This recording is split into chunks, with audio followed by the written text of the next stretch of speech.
I hope I don't regret this. We moved into our new house 1 week ago and couldn't have done it without our extra space storage units. We stored all our boxes in between houses here and got a second unit to store all of this. Can you tell what it is? It's the girls' foam pit play area. It is coming with us to the new house. All of those black trash bags in the back are filled with foam cubes. We've had our extra space storage units for over 2 years now and can't recommend them enough. They're so convenient, clean, secure, and it was so helpful during our move. We're not even fully unpacked, but I could not help myself and I am starting my first project. It is a little kitchen refresh. I'm updating the hood, painting the island, changing the hardware, and adding some new lights and a new faucet. I sanded down all the cabinets first, and then because this is made of knotty alder, it has a lot of holes in it, so I used Bondo to fill all those holes. I hate the way it smells, but it's so worth it. It's the best filler. And we got everything primed. I know a lot of people love the dark wood, but the light already, I'm loving it. Now I'm thinking I want to paint the island like a dusty light blue. I got a bunch of different paint samples. I don't know which one I'm going to pick, so tell me your vote and follow along for part 2. Welcome to the final part of making over my kitchen to feel more like me. Last time we painted and primed all the cabinets and the hood, and I tested out a bunch of different colors. I ended up going with number 7. It's Nebula Azul from Sherwin-Williams. I used my go-to duo for cabinets, the Extreme Bond Primer and the Emerald Urethane Trim Enamel from Sherwin-Williams. This stuff never chips. It's worth every penny. And then we got painting, and I started falling more and more in love with this color. I decided to paint the hood white instead of matching the blue island, and I definitely think it was the right decision. Then I reattached the fronts to the cabinet drawers on the island. I got new cabinet hardware that has a little bit more personality, feels a little bit more like me, and it is so gorgeous. Replace the island outlet covers with paintable ones. And then it was time to hang the new pendant lights. These were much larger than I was expecting. I was not sad to see these light fixtures go. Putting the new lights together and up was not easy, but oh my goodness, I am in love with them. Last thing we did was replace the faucet, and are you ready? Here's the before, and here's the after. Oh my goodness, I'm in love. I'm actually completely mind blown that just 4 days ago, my kitchen looked like this, and now it looks like this. Now I just can't wait to decorate it for Christmas. Welcome back to turning our new house into our dream home. I gave our kitchen a little makeover right when we moved in, but now it's time for this side of the kitchen. I hate angles, so naturally I hated this corner pantry in the kitchen. We somehow ripped it out without injury, and our little girls actually had so much fun helping. After some drywall patching, it looked like this. It was not in the budget to finish this, so we brought in our fridge and freezer from the garage, and we've been using it like this ever since. But today that changes. Here are our plans. My little interior design heart has always wanted a fridge and freezer that looks like cabinetry, so we're gonna do that and then surround it with other cabinets. This tiny little bit of countertop right here is just a drop zone for everything, and it's not as deep as the rest of the cabinets, so we're going to rip that out and make it just floor to ceiling cabinets right there. Here's the rendering from the cabinet company. Oh, I'm so excited. The panel ready fridge and freezer have been delivered, and so now it's time to demo this. We were super careful when we removed these cabinets, so we were actually able to put them in our garage and reuse them next to the fridge and freezer that we moved out here. I'm like giddy excited for this, so follow along to see how it all turns out. It's finally time for the big reveal of my kitchen makeover. Last time we destroyed everything and ripped out this corner pantry and a bunch of the cabinets. It definitely looked worse before it got better. Then the cabinet people arrived and started working magic. A few months ago, I made over this side of the kitchen, and we wanted the cabinets to match throughout, so we found the original cabinet company that installed in this house. I feel like the straight wall of cabinets looks so much more spacious. Once they were done, it was looking so good, but I was dying to see the panel-ready fridge in there, so I made my husband hold up the front so I could visualize. And I decided the walkways on either side of the kitchen needed an arch, and I love that. The next day, the installers came in, I was not very productive peeping around the corner every few minutes to see the progress. I also think panel-ready fridges should just be called kid fridges. After a lot of research, we went with the 60-inch panel-ready fridge freezer from C-Line Appliances. It looks so amazing, guys. But before I can show you when it was fully done, there was this spot that just needed a piece of art, so I sat down to paint something. I felt like some simple hydrangeas would look so perfect right there. I actually made this piece of digital print for you guys if you want it in your home. The final touch was this beautiful rug. So here's the before, and here's the second before, and here's the after. I love it so much. It is so crazy to see your vision come to life. This is what I imagined it looking like the first time we walked through this home. And this is the fridge of my dreams. It is so big. It has hidden water on the inside, ice in both freezers. I'm just gonna be sitting on cloud nine for a little bit. I truly can't believe this is my kitchen. But next, I think we should work on the butler's pantry. What do you think? What have you done? Welcome back to turning our new house into our dream home. You might have seen us recently finish our kitchen makeover, but now we're finally moving on to making a butler's pantry. Back when we bought the home, there were 2 small rooms behind the kitchen, but we took down the wall that was separating the two so that we could make one larger open walk-through pantry. This is what it looks like right now and how we've been using it ever since. The flimsy Amazon shelves might buckle at any moment. I've been dreaming up some big ideas on my Pinterest board, so here's the plan. I want lots of cabinets and storage, so I'm thinking drawers along the whole bottom with a countertop and cabinets cabinets above. Here's the 3D rendering I ended up making. And then on the opposite wall that's hidden, cabinets on the bottom, and then open shelving on top. We started by moving everything out of the pantry and into this bathroom. I know it's a little bit questionable, but we did tape the toilet shut. And then it was time to demo this tiny little closet that we should have taken out when we took all the other walls out, but we didn't know the plan yet. So we took that down, worked on patching the drywall, and then also on patching the floors. Then we realized the wall was not deep enough for traditional depth cabinetry, so we had to pull that out a little bit so the cabinets didn't stick out. And then the wallpaper sample came, and I couldn't help myself and put it up on the wall. My original plan was to paint all the cabinets in here the same color as the kitchen island, which are these cabinet doors right here, but now I am worried that they're not the perfect match to the wallpaper.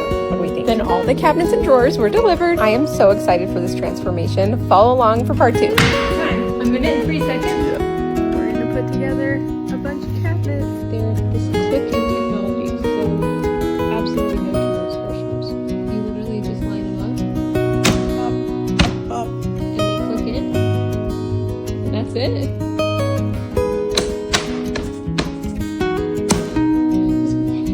Stronger than screws. Ready? We are going to do an assembly speed competition. We're going to time each other to the exact same cabinet, exact same size. We're going to see who can do it faster. Okay? Set. Go.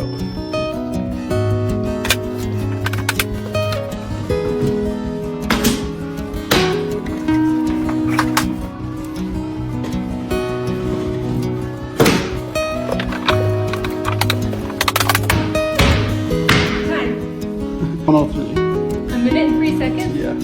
Holy moly. I think you can do it. I hope so. Timer, get set, go.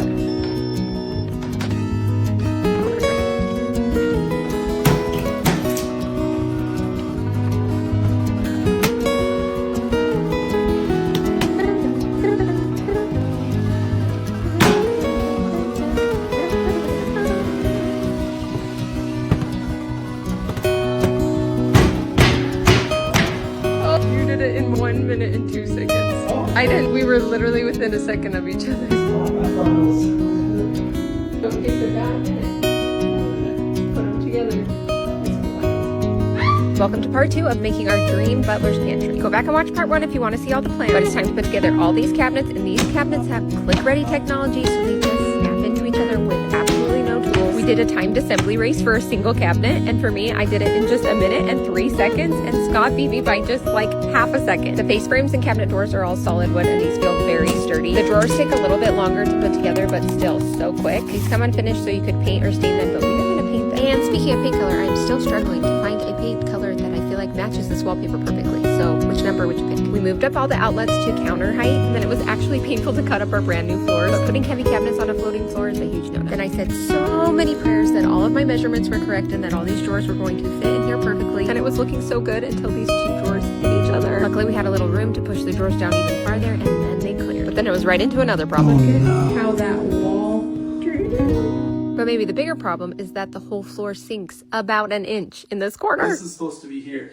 So we've got our work cut out for us. Follow along for part 3. You hated the wallpaper, but I'm still doing it. Welcome to part 3 of me building my dream pantry. I was so excited to get the cabinets moving in, but man, were the walls and floors so janky. Literally what felt like a million shims later, we cut them all level, attached the face frames to each other, and then put this doohickey, as it is officially called, to redirect our air vent to the front of the cabinet. We had to pull a super late night because these had to be ready for the countertop install. I know you guys are gonna be mad at me, but these gaps around the cabinets, I just filled in with plywood instead of trying to make functional. But every option I looked at took us way over budget, and it's a lot of drawers. I mean, look, they fill my whole garage. I got them primed and sanded twice, and then miracle of all miracles, I picked a pink color.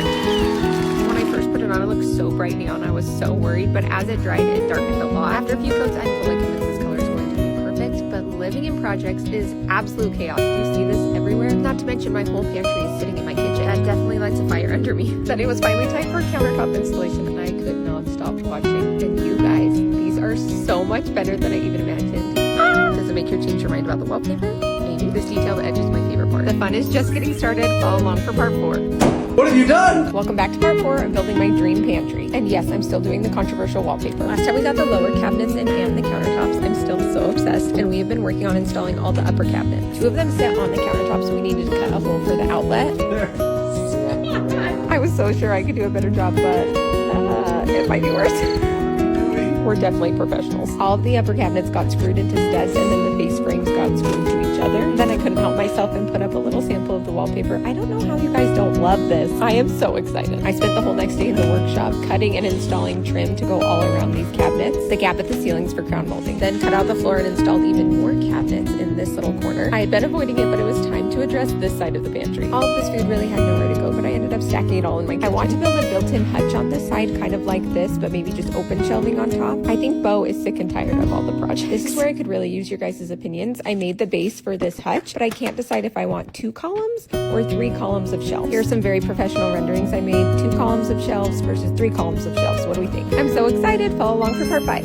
Still not done, but I do see the light at the end of the tunnel. Welcome back to part 5 of building our dream pantry. And I'm still determined to get you guys to love this wallpaper. Last time we got all the upper cabinets installed, and just look how good that wallpaper is gonna look. After priming and sanding and priming again all of these cabinets, it was time to get started on building this built-in hutch on this side. I kind of wanted to look something like this. You guys are so smart and convinced me in the last comments of the video to do 3 columns of shelves because they'd be sturdier. But first we ripped down 3/4 inch sheets of plywood and glued 2 pieces together to make a countertop for the hutch. We did the 2 plywood sheets to make it extra thick, but then the front edge was not looking very pretty, so we ironed on this edge banding. I've used the table saw for years now, but I still have a pretty healthy fear of it, so it was not my favorite to rip down all these sheets of plywood, but once that was done, it was go time. I could cut down all the pieces I needed to build the hutch. Then spent literally an hour drilling pocket holes in all of the sides. This is my favorite part of building, when you see everything starting to come together. It also helps that I have literally the cutest assistant ever. I don't think I could fully picture it before, but it is so many shelves and I'm so excited for the story. Right now I'm thinking the hutch will hold all of my serveware and pretty dishes. We stayed up way too late painting this thing blue. We're so close to the finish line, but also so exhausted. Follow along for part 6.